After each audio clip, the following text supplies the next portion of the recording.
Alhamdulillah, materi yang diamanahkan kepada saya kali ini membuat saya sebenarnya merasa terpojok juga nih. Makanya kenapa? Karena sampai sekarang yang namanya keluarga samawa, sakinah, mawadah, warahmah itu ya seperti apa? Rasanya saya sendiri masih teori yang belum bisa diwujudkan 100%. Apalagi namanya presentasi ini kan banyak orang nih, saya diawasin sama semua yang kenal deket, bahkan deket banget sama saya nih. Bisa aja pada berbisik beneran nih samawa gitu kan. Persoalan ini sebenarnya jadi semuanya saling berkaca termasuk saya sendiri, karena ternyata sakinah mawadah warahmah itu satu proses yang harus dijalani dan diperbaiki terus menerus. Tapi karena ini amanah, ya insya Allah kita akan coba laksanakan sebaik mungkin, di samping saya pun menasehati diri saya sendiri. Kadang tadi sempat mikir tuh pagi-pagi lanjutkan jangan ya, apa saya mau nyerah aja gitu, bilang pandang saya nggak sanggup gitu kan, daripada diterakin penonton. Tapi ya insya Allah kita saling menasehati, nggak apa-apa. Lagi pula menyampaikan materi ini nggak gampang. Kenapa? Karena peserta Zoom ini ada 3 generasi kan. Ada Pak Sutri yang sudah puluhan tahun menikah, yang hari ini pangkatnya sudah kakek nenek. Ada juga papa mamah muda yang masih ayang-ayangan. Dan mungkin pemuda-pemudi yang masih menunggu munculnya hilal jodoh gitu kan. Jadi saya harus mencoba membuat satu materi ini yang bisa mewakili harapan 3 generasi ini.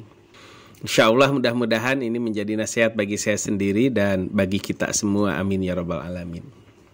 Bagi saya realistis saja, yang namanya sakinah, mawadah, warahmah itu penting, bahkan sangat penting, ibadah untuk mewujudkannya. Namun tentu mewujudkannya sekemampuan kita, ya inilah keadaan kita sekarang, tentu dengan kesiapan berubah jadi lebih baik dan lebih baik lagi. Kalau di dalam budaya industri di Jepang, atau bahkan itu menjadi kehidupan mereka, ada yang disebut dengan kaizen.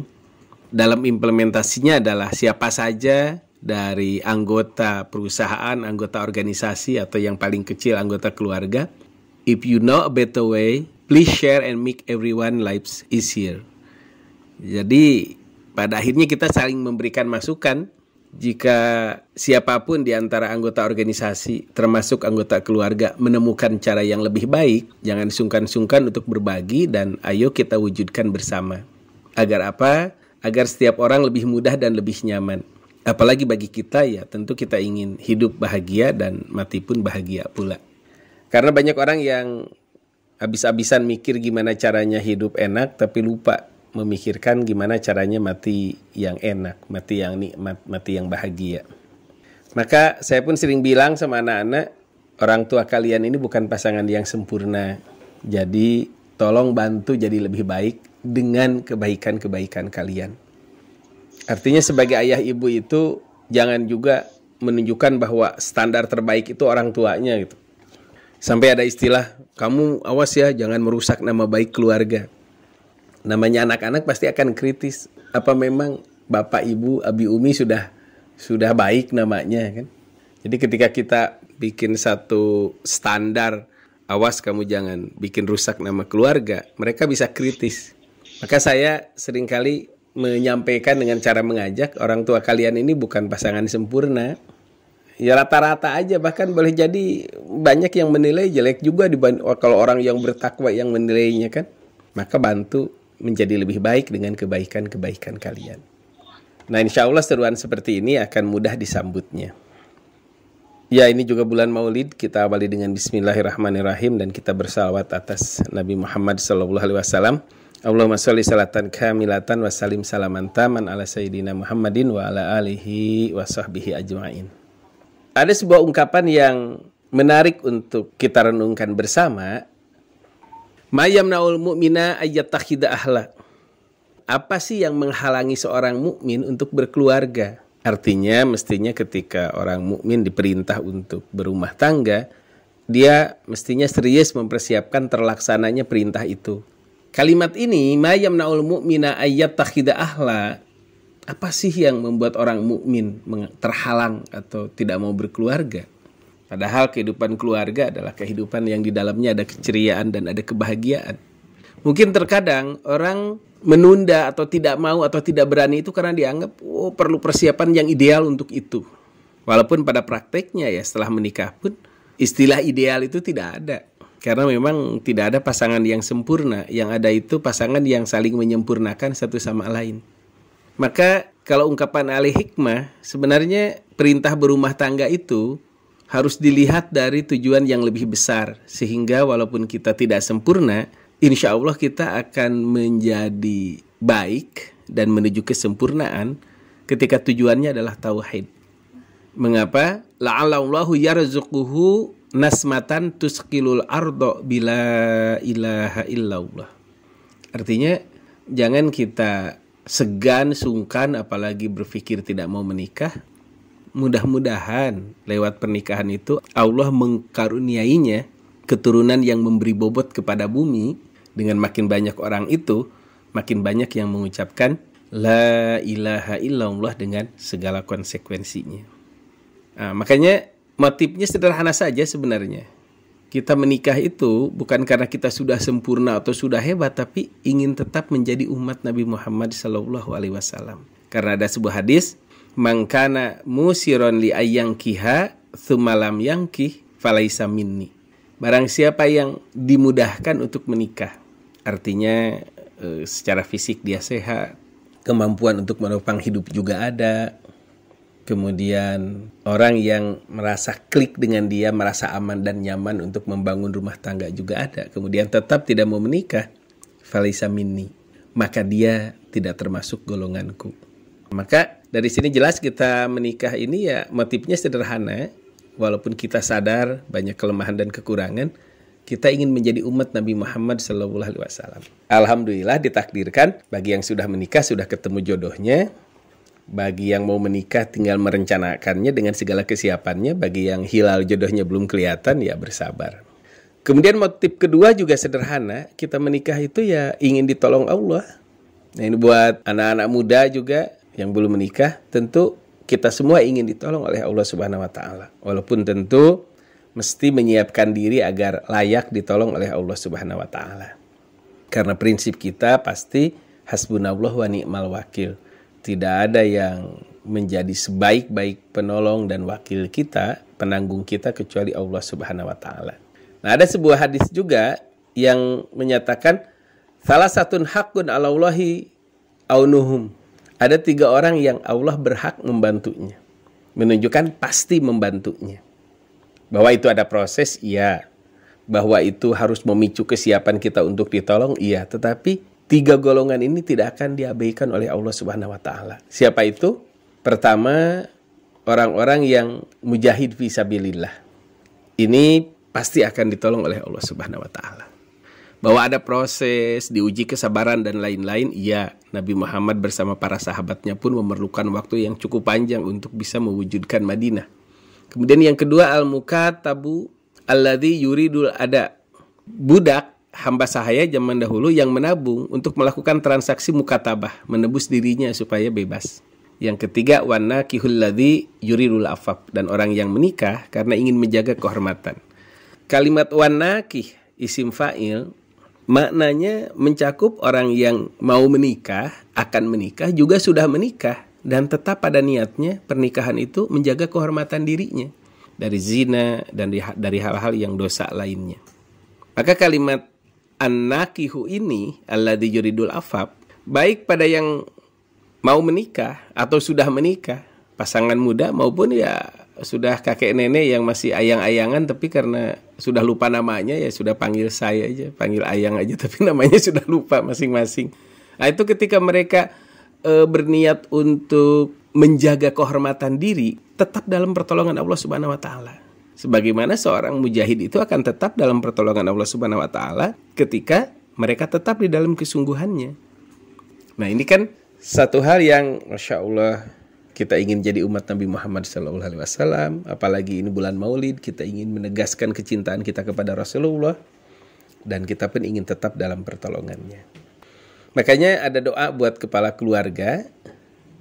Ini hadisnya sahih dalam Al-Musannaf Abdul Razak. Allahumma barik li fi ahli wa barik lahum fiyya. Ya Allah, berkahilah untukku di dalam keluargaku dan berkahilah mereka dalam kehadiranku atau karena kehadiranku ini menjadi berkah buat mereka. Allahumma jma' bainana ma jama'ta bi khairin. Ya Allah, kumpulkan kami selama Engkau kumpulkan itu di dalam kebaikan. Dan untuk mewujudkan kebaikan, wa farriq bainana idza faraqta ila khair, dan pisahkanlah kami jika Engkau pisahkan itu juga menuju kebaikan. Nah, ini doa yang baik. Artinya namanya berkah itu kan kebaikan yang berkembang. Ya, mungkin awalnya nggak baik-baik amat, tapi lebih baik dan tambah baik. Dan itu ada proses interaksi dengan keluarga dan terutama diri kita ingin menjadi penyebab kebaikan, jangan menjadi penyebab keburukan. Dengan izin Allah Subhanahu wa taala, kita ingin jadi baik dan lebih baik lagi.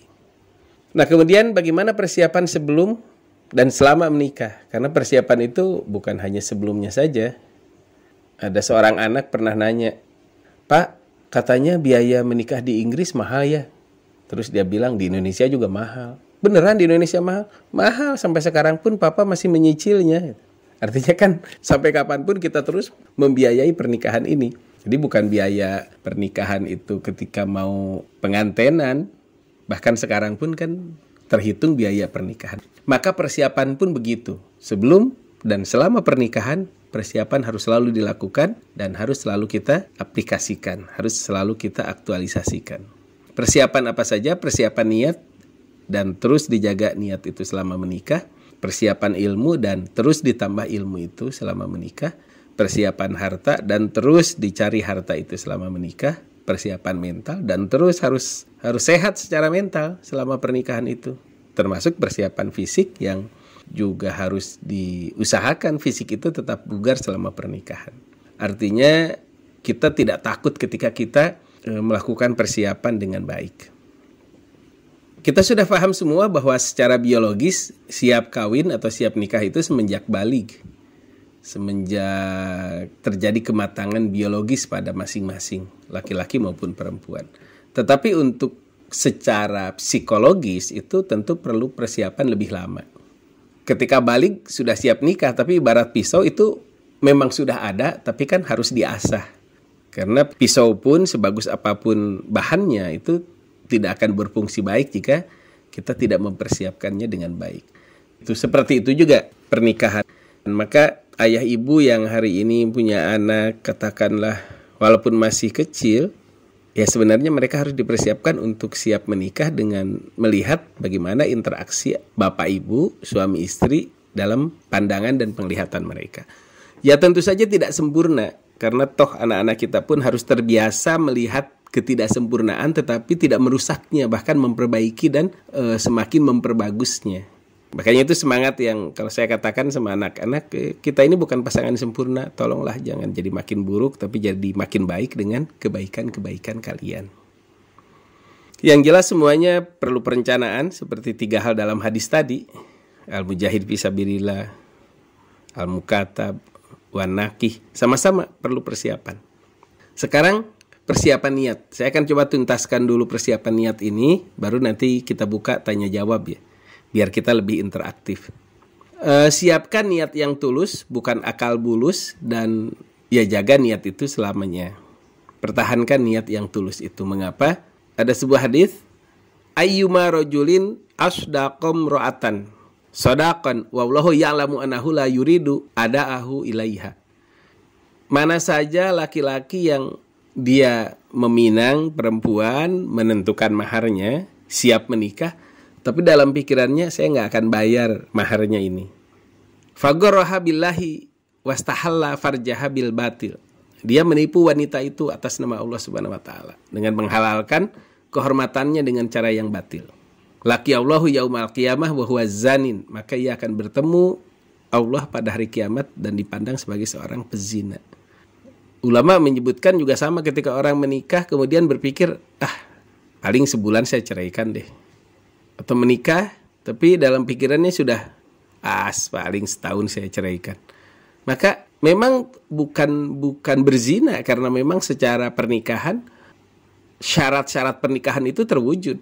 Tetapi niat yang buruk itu itu akan menjatuhkan nilai orang yang punya niat jelek tadi.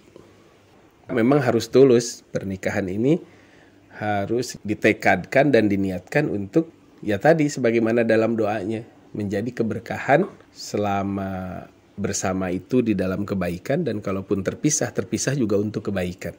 Seperti kematian misalnya, dan itu menjadi bertambah amal soleh karena anak-anak yang terus melanjutkan kebaikan dari apa yang sudah diajarkan ayah ibunya kepada mereka. Nah, pentingnya niat yang tulus ini sebagaimana disebutkan dalam hadis Bukhari Muslim, idza altaqal muslimani bisayfihima fal qatil wal maqtul finnar. Jika dua orang muslim bertikai, berseteru dengan pedang terhunus dan berniat untuk saling bunuh, maka kata Nabi, baik yang membunuh ataupun yang terbunuh itu dua-duanya di neraka. Maka seorang sahabat bertanya, ya Rasulullah, kalau yang membunuh di dalam neraka sih bisa masuk akal lah, karena dia membunuh seorang muslim. Terus kenapa yang terbunuh juga masuk neraka? Nah, ini faktor niat. Qala innahu kana harison alal qatli sahibihi. Karena ia juga mentalnya sudah mental pembunuh, sudah berniat membunuh sahabatnya, cuma apes saja dia yang terbunuh. Nah, karena niatnya tadi niat membunuh, nilainya jadi negatif dan bisa masuk neraka dua-duanya. Nah, dalam pernikahan begitu. Jangan punya niat untuk meninggalkan, jangan punya niat untuk paling setelah ini saya lepas juga. Jadi jangan punya niat yang buruk, jangan punya niat yang jelek, jangan punya niat yang tidak tulus.